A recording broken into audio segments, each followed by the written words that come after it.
Future Media's OneAfrica TV talks to Prime Minister Saara Kuungogelwa-Amandhila about her memories of Dr Sam Nujoma.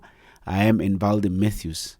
Yes, we were all aware of the fact that the founding president has been under observation at the health facilities. We all know that he is advanced in age, but Dr Nujoma has always been a very resilient person. So we had gotten used to him overcoming whatever situation. So although we visited him and we could see that his condition was serious, I was actually not expecting him to go. I was expecting that he would pull through this. And so the news made me deeply sad, overwhelmed, but as the saying goes, Dr Nujoma being a legend because of the way that he has lived his life, he will remain alive in our minds and in what we do, generations upon generations, because legends never die, as the saying goes. But when we look back at the road that we have walked with Dr Nujoma, for me, he was not only the president of SWAPO and the president of Namibia, he was a father figure. I went into exile when I was 12 years old. So I looked up to him to provide. He was the symbol of SWAPO for me. When I went into exile, the only SWAPO leader that I knew was Dr Sam Nujoma, whom I knew through the pictures that I saw. And when I saw him as a person, I believed in him to make sure that I was fed, I was protected, I was provided with healthcare services, I was educated, and he led us to freedom, established a nation from communities that were divided along tribal lines and were incited against one another, tribally and through this Kufut and Swatiev thing. And he managed to establish a nation that embraced one another as one Namibia and peaceful, and they establish a solid foundation for future prosperity. So he is the definition of legend. He is the definition of visionary leadership. He is the definition of bravery. He is the definition of fearlessness. He is the definition of persistence, because he never gives up. Maybe not to point out everything, but just to look at, you said he established, of course, a government that spoke to Namibians. Some of the key highlights that we can look at and say, this is what Nujoma would leave behind, this is his legacy, some key projects, some international relations that he has managed for us, and everything that, all the economical aspects. So the first one, I would say peace. That's the most important thing. Because when you consider that some of us would come from areas where some members were plant fighters and some members were Kufut and Swatiev, and we never had any shots fired by Namibians towards other Namibians since independence. It may look simple to people that have never known war and violence, but for those of us that have experienced it, is something that we cherish. That's first and foremost. Secondly, it is the establishment of the governance system that is admired around the world. You know, the three organs of the state that are functioning, I would say, in a manner that is inspiring, although we can still build upon them. And then he has ensured that we have an education system that we never had a university. We now have one. We have a medical school that has graduated our doctors. We have a healthcare system where you can be treated for most of the diseases where you cannot really get these kind of services within the region, maybe compared only to countries like South Africa and Kenya. We have infrastructures that are next to probably only South Africa, and probably we are even moving towards overtaking them in terms of really how we are rolling them out and how we are maintaining them. We have started to also establish our agricultural sector. We are one of the few countries on the continent that can get our meat products into some of the lucrative markets where the entry requirements are very stringent. We have a mining sector that is orderly and controlled. In many countries that are resources endowed, it's conflicts and looting. But I think in Namibia, we can really say we make efforts to make sure that our resources support the livelihoods of our communities. Although in terms of value addition, we have a lot of ground to cover. But when it comes to controlling the resources, prospecting for them, making sure that they make a contribution that we can build on to drive Namibia to prosperity, I think we can tap ourselves on the shoulders for that. PM, I need to take you back a little bit. At a personal level, having known Sam Nujoma, said at a very young age when you went in exile, some moments that you can reflect on from your childhood until now, also having worked under the Nujoma leadership, just to share with us some of the great moments that you've had with him.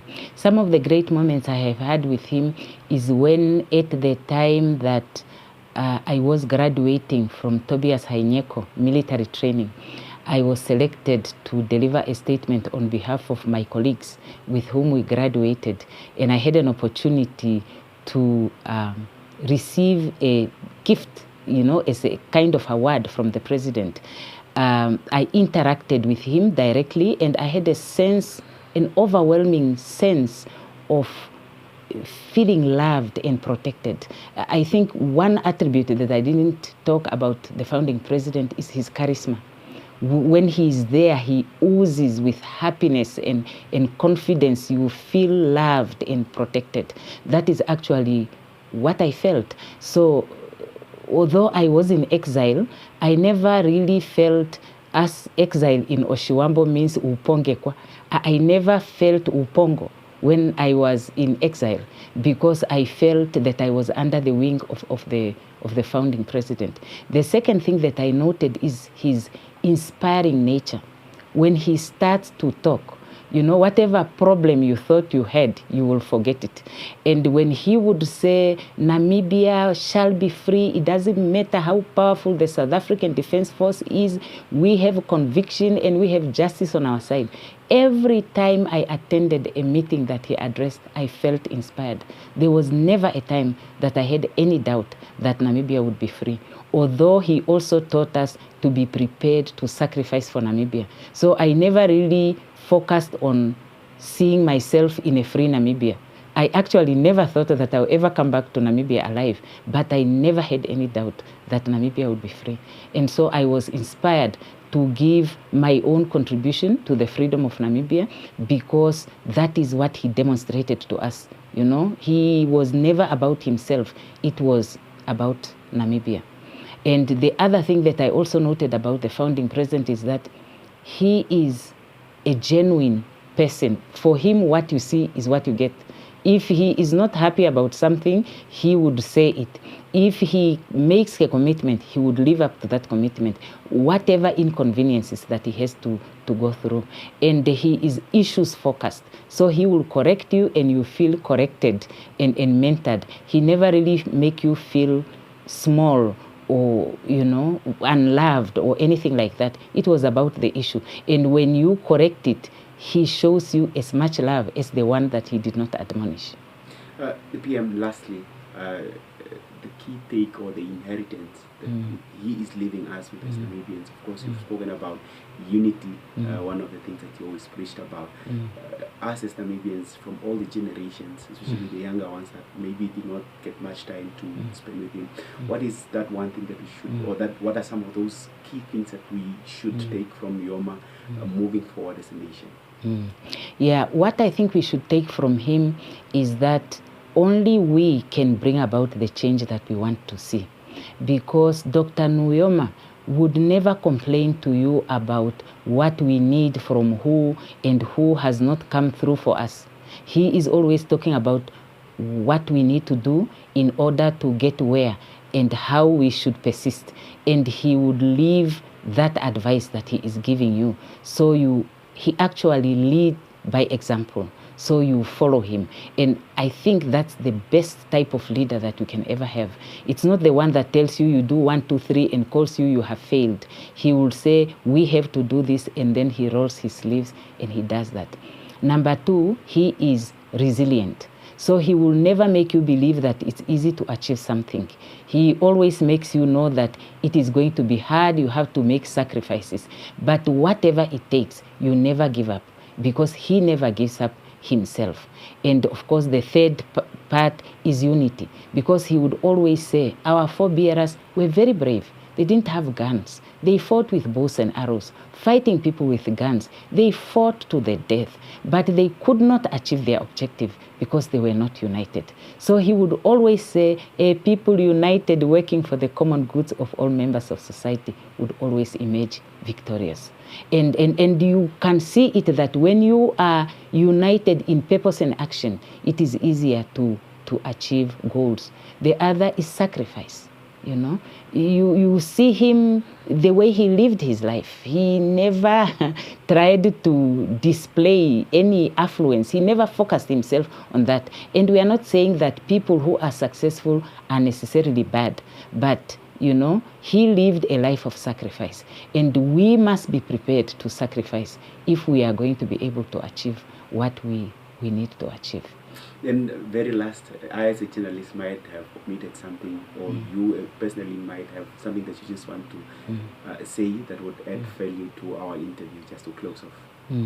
Yes, I would want to say that the way Dr. Nujoma has lived his life, personally and politically, has demonstrated to us that if you set out to achieve a goal and you keep at it, you would succeed. Because when you follow his life from the village of Etunda, coming here south of the police zone, becoming involved in politics, being part of the founding members of SWAPO, leading SWAPO to fight the most powerful defense force in Southern Africa, mobilizing the international community. Because that was actually, for me, one of the difficult things that they had to do. For those people to believe in this group of young people who were not highly educated, I must say, but they inspired their confidence. And people brought their support, arms, food, education, and countries like Cuba, even contributing soldiers who supported at the Battle of Kuungogelwa-Amandhila, amongst all others,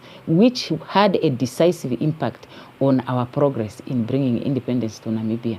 And of course, coming here, you know, setting out to unite Namibia. We have our tribes, but we are Namibians. I see even when we are at sports events, everybody sing with their mouth wide open our anthem. You can see that we are all proud to be Namibians. But it was very difficult to achieve that. So I said to all Namibians, let us all be prepared to bring about the change that we want to see. Let us persist. Let us make sacrifices. Let us hold each other by the hand, because an additional person is not a burden, but it's wealth, because together you can achieve more, as the saying goes. If you want to go fast, you go alone. If you want to go far, you go with. That's what Dr. Nujoma has shown us.